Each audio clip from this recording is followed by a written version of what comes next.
Braciole, that delicious stuffed Italian meat, is a classic for the holidays. So if turkey reminds you of Thanksgiving, Braciole brings me back to the Christmas holidays in Sicily.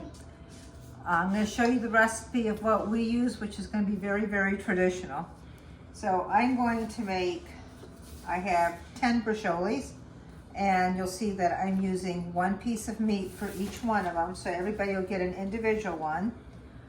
You could tell about how thick that's sliced, and ironically you want it to be as wholesome as possible without this, but it's really hard to find, so we'll be able to fix that when we stuff it. Now I have 3/4 of a cup of breadcrumbs.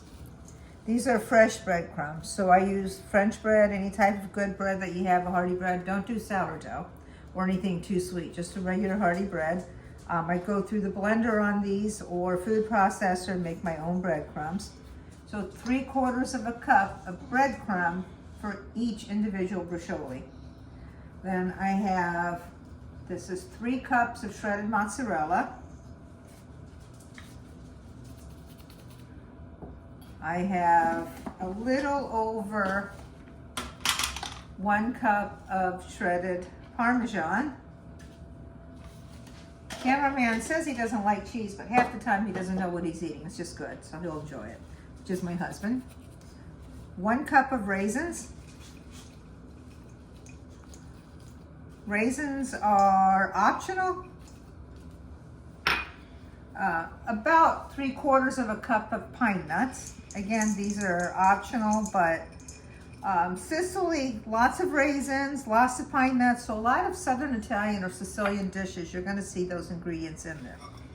Now, I might have a little bit too much garlic here, so I'm going to leave some on the plate. I calculated about a clove for each Braciole, but somehow 11 cloves seems like a lot more here. So I'm just going to put in most of it, not all.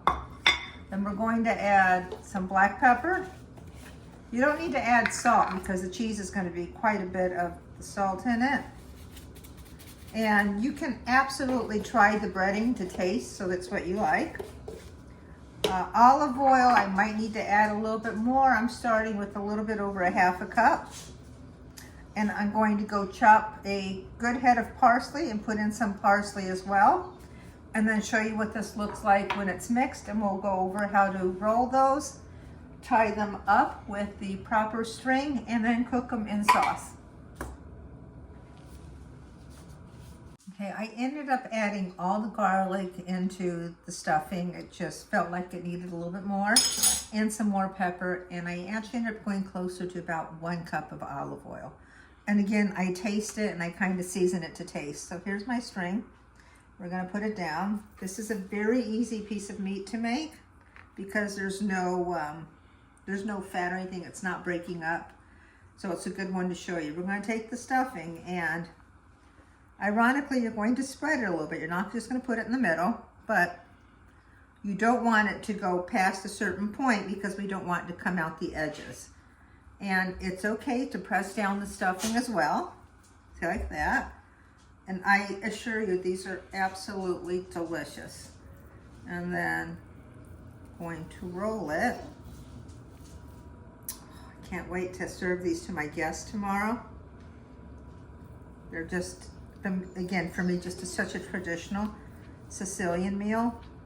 And the nice thing is that because you could bake these and have them in the sauce, if you don't know exactly what time you're eating, they're perfect because they'll stay hot in the sauce and they're fine. You don't have to have them time to come out perfect like a prime rib or something like a steak or something that you're cooking. And here you go. Now I do like to normally take the string off once they're cooked before they're going on the plate for the guest. It will not open once it's cooked. So here's one. This one is perfect. I'm going to show you one that is not perfect. So this one here, you'll see, was a regular piece of meat with the fat on the side. And I had one like this before, and I tried to make it like this, which was not my best decision because it's going to open up, but it's all right. We'll figure out something else with that. So I cut that part out, and I'm going to make the Braciole off of this part here. And on here. Now I have meat on my hands, so now it's all gonna go in there, so it's fine. Again, you're gonna see how this is gonna work out too. I should have put the string under, but you know, when you're filming live, accidents happen, so, or incorrectness. And it's my dog in the background. So these little pieces here are gonna end up with her, and she knows it. That's why she will not stop begging, but she has to wait. All right, so that little piece that was open is on that side. It's the one we're gonna twirl in the first. And here we are. We're going for really good taste and try and have them look as good as possible. Now, if you have a really good butcher, you go to the butcher shop and you tell them what they're gonna make, they should be able to cut these for you as well as possible. They know what the Braciole is. I did get these off the rack, I guess, just pre-packaged, and it's probably my mistake. I should have gone to the butcher like I normally do and get them cut perfectly so they come out. So here's the Braciole. You have an idea of what's happening at that point. I'm not gonna have you watch me making all of them. I'm gonna go into the next steps now and then show you what happens afterward, the sauce and the baking. Here are my perfect Braciole. Now, one step that I always do with mine, not everybody does, but to me it makes a big difference, is I like to sear them a little bit with the olive oil. So I'm going to sear them. I'm preparing these tonight. My guests are coming over tomorrow. So I'm gonna sear them. We're gonna put them in the refrigerator till tomorrow, and then I'm going to cook them in hot sauce in the oven. So far, I probably have less than 40 minutes worth of work here. And from an expense standpoint, I'm right about at $25. So I'll sear these and show you what they look like when they're all seared.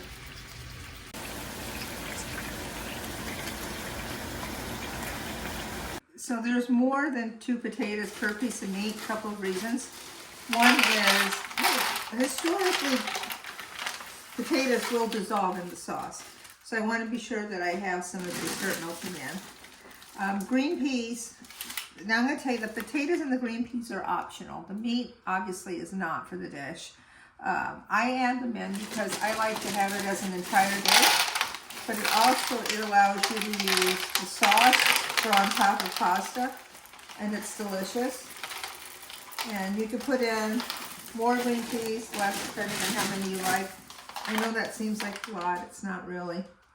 Here's my sauce. It's already hot, and it's thicker, so you don't want to use a runny sauce for this. And then we're just going to put it on. Oh, you hear my Christmas music in the background. How traditional, my Braciole Sicilian dish, and then my Christmas music in the background.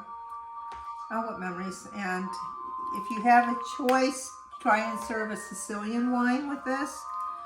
For an appetizer, I'm making also a Sicilian dish, which is asparagus, artichoke, and green bean soup. And for the salad, I'm making a fennel salad with oranges and pomegranates. So I don't think I could get much more traditional than that. And I'm going to have some sauce left over, but that's never a problem. Sauce in our house will go. And you're seeing how I'm covering it up to make sure that there's enough. And again, it bakes, it's delicious. You could use it with the pasta. All right, so now I'm going to cover this with foil. I'm going to put it in the oven for 375 degrees for about an hour. I will show you how to take the string off before you serve it to your guests. All right, this is it. All right, so this has been in there about 45 minutes. I'm testing the potatoes. The potatoes are not cooked yet, so what we're really trying to cook is the potatoes. So it's going to go back in for at least another 15 minutes. Meat's cooked, time to take the string off. You remember I tied it and left it a little bit longer, and that's the easiest way to get the string out all in one. So when you tie it, leave it a little bit longer so you're able to find where the end is. And look at that, comes right off. You put it back in the sauce. I'm going to keep these hot until it's time to serve them with the guest. And you'll see that I have my potatoes and peas here, how good that's going to look on the plate. This is it. This is my Braciole Christmas dish. The guests absolutely loved it. Everybody got their own individual braciole with some potatoes and some green pea sauce. They took leftovers home.